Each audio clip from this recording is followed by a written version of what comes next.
What's it doing? It's loading. Oh, it's loading. Yeah, it's done. It gave the countdown. Yeah, it's live. Okay. You didn't say anything, so I didn't know. Well, I was just waiting for people. Oh, okay, well. We'll wait a minute, I guess.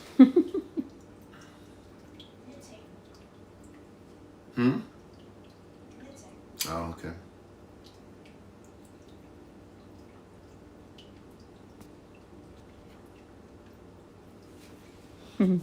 M. Carey says hi. Hello, welcome. Hope everyone had a Merry Christmas. Remember, the season is all the way to Epiphany, so Christmas is just beginning. It's hardly ending.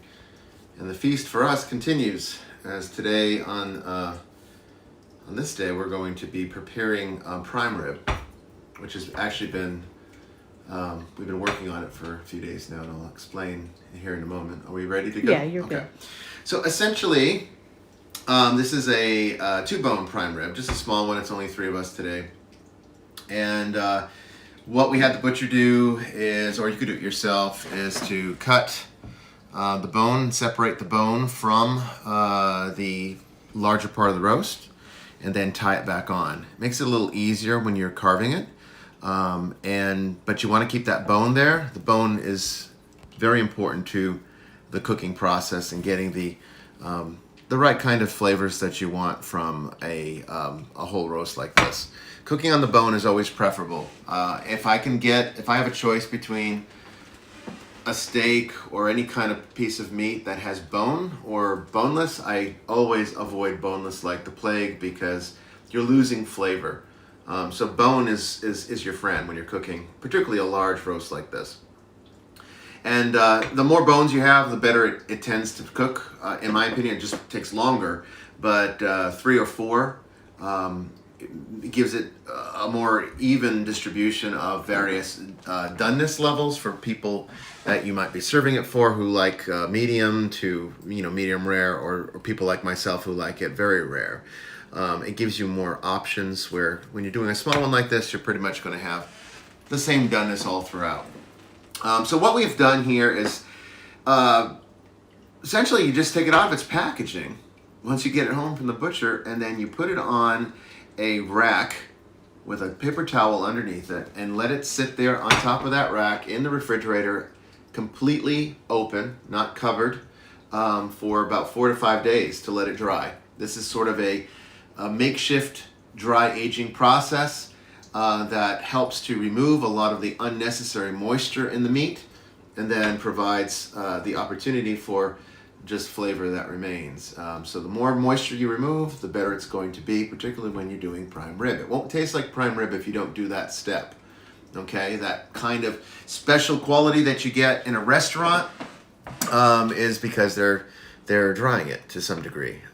Where here, like I said, I do about 4 to 5 days. We have a special refrigerator for this. I wouldn't recommend you just like stuff it in there with all of your other goods. It is exposed meat. Not that beef tends to be, too prone towards bacteria, but it is raw meat, and you don't want, cross-contamination, things like that. So we have a special fridge where we keep it in alone to do its thing. So it's nice and dry now, and it's a bit oily on the outside, which is wonderful. That's what you want. It might have a little bit of an unusual smell, not an unpleasant smell, but it might smell different than you're used to. You accomplished what you wanted to accomplish with the drying process. So right now this looks perfect. This is exactly the kind of dryness I want to see, the darker red color. It's going to make a very good roast indeed. So to season it, what we do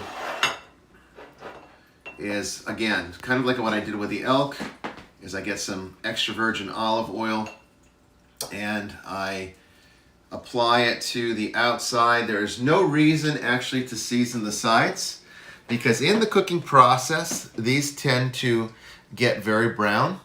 And when you're doing a nice carving and you're cutting it for people and you want a nice presentation, you can actually cut a very thin layer off those sides. You're not going to be eating them anyway. You can save them for your dogs if you have any.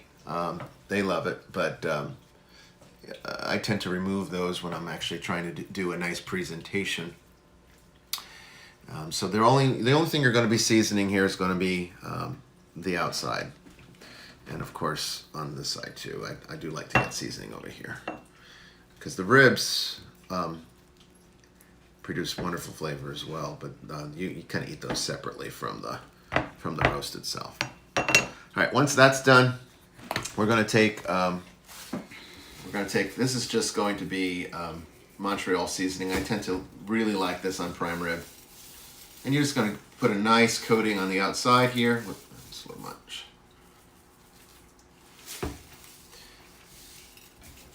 And the oil is there to make it stick,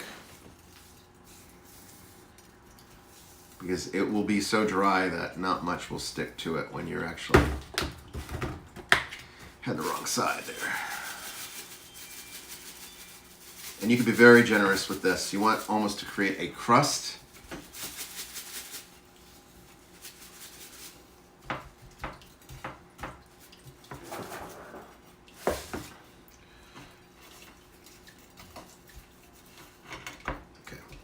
That looks good. So what this has been doing after the 4 or 5 days of drying, I take it out and I let it sit at room temperature before I start cooking it for about 1 hour. That's going to let it raise the internal temperature, so you're not putting in something that's cold on the outside and a little bit warmer cold on the inside and a little bit warmer on the outside, which also produces uneven cooking and increases the cooking time significantly, makes it more difficult to get exactly what you're looking for. And temperature is very important when you're doing a roast like this. So bring it to room temperature. Nothing bad's going to happen to it by letting it sit out for an hour. That's what you need to do. And that brings it to a good temperature to start the cooking process. So for roasting this, what I'm going to be doing, you can do it many different ways. And all of them are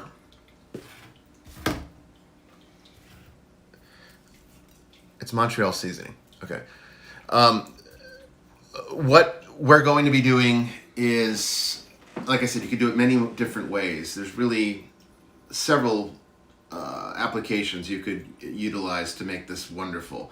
But what I tend to like to do, and my preferred method, is to use a pecan wood fire.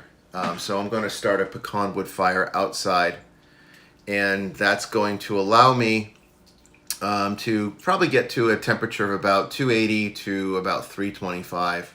Of course, when you're cooking over actual wood fire, you're not going to have a consistent temperature, a solid temperature. There's just no way to really assure that when you're cooking over actual wood and fire. So, and that's perfectly fine as long as you keep it within a certain range.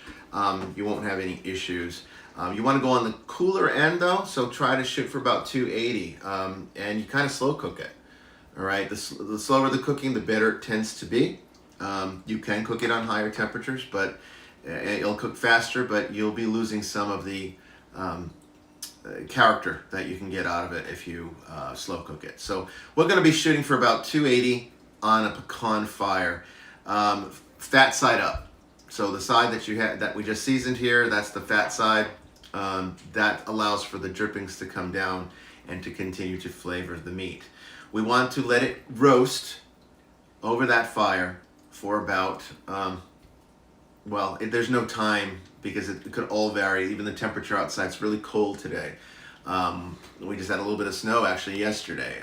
So it could take longer cooking it outside in those temperatures. So what you're looking for is an internal temperature in the very center, okay, of about 118 degrees. Once it reaches 118, you want to pull it. And at that point, you're going to take it off, and then you're going to cover it in foil, tent it in foil. Okay, put it in a plate and just tent it over, and make sure you have sealed all around it. The heat from the cooking process will continue to cook the meat. And then you want it's going to probably take about 15-20 minutes to get to then an internal temperature of about 128. That, in my opinion, is the ideal temperature to begin, the resting process is now complete and ready to start carving and eating it. If you like it a little more well done than that, you can let it continue to rise further. It's going to take longer, but it will cook through that resting process. It doesn't have to be over heat in order to continue the cooking. As long as you bring it to 118, it will do the rest on its own. If you're shooting for anything beyond medium, and I would actually say medium is ruining it, then don't even bother making a prime rib, because prime rib's not meant to be consumed at more than medium. It really should be served at medium rare is ideal for most people. I like I said, prefer rare. And then that's it. That's all there is to it, really. Another thing that you can do if cooking it outside is just not something that is working for you for whatever reason. Maybe you're having like really cold temperatures. It's just not. It's difficult. You can let it smoke at a very cool temperature over the wood fire to get the wood taste and the smoke taste into the meat. Not so much the smoke taste, but the taste that's been cooked over a fire, I think, is an important part of this experience. And then pull it in and put it on we can put it on our rotisserie in here and let it do the rest of the cooking on the rotisserie. If you do want to bypass the wood fire altogether and just cook it, sticking on a rotisserie is a wonderful way to cook a prime rib. Or you can just put it in your oven and slow cook it at a consistent electric temperature of 280, and then do the same thing. Pull it once it reaches 118. And cover it, tent it, let it get to 128. You're ready to go. So that's how you make a fantastic prime rib. It's my method. There's several ways you can do it. It's a kind of a forgiving meat. It has a lot of fat in it, so you really have to be trying hard to ruin it. And the only way you ruin this is by cooking it too long. And like I said, anything beyond medium is wrecking it. And I would even argue that medium has already ruined it, but that's my preference there. So are there any questions from anybody about, I know you're asking about the seasoning. It's Montreal seasoning. You can use just plain old salt and pepper. A lot of people just like to do the purest way. I kind of like the extra flavors that you get from Montreal. No questions? Mm-mm. Well, there you go. Merry Christmas, everybody. Take care.